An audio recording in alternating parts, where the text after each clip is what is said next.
Hey, what is up guys, I'm KBHD here, and this is the Samsung Galaxy S7 Edge. And by popular demand, this is a quick video about just all the differences between the Galaxy S7 Edge and Galaxy S7, and maybe which one you would want to pick if you're torn. So this video can be pretty short because Samsung simplified their lineup a lot from last year, where they had a Galaxy S6, Galaxy S6 Active, Galaxy S6 Edge, and Galaxy S6 Edge Plus. This year, we just get two phones, Galaxy S7 and Galaxy S7 Edge. That's it. So first off, they're different sizes. Yes, the Galaxy S7 is a sort of a mid to large size phone with a 5.1-inch display, but the S7 Edge is firmly in big phone territory at 5.5 inches. And then everything else about the displays on paper is the same, so they're both these bright, quality, Quad HD Super AMOLED displays. And then of course, the larger display has a slightly lower pixel density number, but you won't notice. They're both ridiculous. And the S7 Edge is rocking that curved glass on both sides, which earned it its name. The glass just kind of overflows over both edges. Now, something barely talked about besides the different screen sizes is some other dimensions. The Galaxy S7 Edge is 0.2 millimeters thinner and 5 grams heavier than the regular Galaxy S7. Now, being heavier makes sense since it's a bigger phone, but the bigger problem of the old S6 Edge was the sides being hard to hold since it felt kind of like a blade in the hand. But Samsung did some work with new shaping on the back and side metal rails here of the phone. They're different this year, and it's not as hard to pick up or literally a pain to hold, even when the Edge is so thin. So the shape of the Edge is still very much different from the regular S7, but it's less dramatic, while still being easily one of the prettiest phones out there, hands down. Now, one of the other hardware things is the larger Galaxy S7 Edge also has a pretty significantly larger battery. Now, since it also has a bigger screen, the translation to battery life is a little less significant, but I actually do see a bit of a difference. I'd say maybe 10 to 15% longer battery life in the S7 Edge thanks to the bigger battery, and that right there is enough of a reason for me to really like having the extra space inside. And then lastly, of course, with the curves on either edge of the display, Samsung built in some software into the S7 Edge to take advantage of it. And the software is better than last year, but could still be better. Here's why.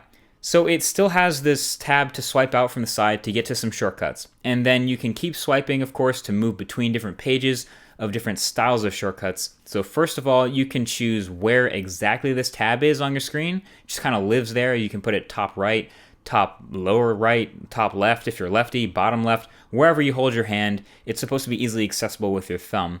And you can have it be smaller, bigger, more or less transparent, even invisible, whatever. And then you can choose which edge panel shows up when you swipe. So if you don't want the contact shortcut to show up, you can just turn that off, or you can add stuff like a sports scores spoiler tab.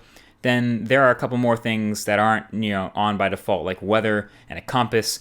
They're all disabled. But then there's a little mini store, a Samsung mini store, just for buying and downloading more of these tabs. There's only about like another dozen, but hey, if you find something you like, you can buy it. So Apps Edge is cool, right? It's just a couple shortcuts to your favorite apps from wherever you are. If you get into a certain app a lot, then you can always have it at your fingertips from just a thumb swipe in. Used to need a third-party app to do that, now it's built into the software. The next one over is called Task Edge, where you can add shortcuts to different actions within apps. So like opening just the front-facing camera, or starting a stopwatch inside the clock app, stuff like that. Now, fun fact, years ago, way before this phone came out, I used to do exactly this on my Galaxy S3 with an app called SwipePad. SwipePad still exists today and still does all of this as good as the Edge display feature here, if not better, because Samsung's version here, it only features a couple first-party apps, 9 to be exact, and some of them I don't even use. So I would love to be able to add third-party apps like opening up a new tweet function in my Twitter app, or a shortcut to open up the camera inside the Instagram app, or just little stuff like that, but I can't do any of that. None of them are supported.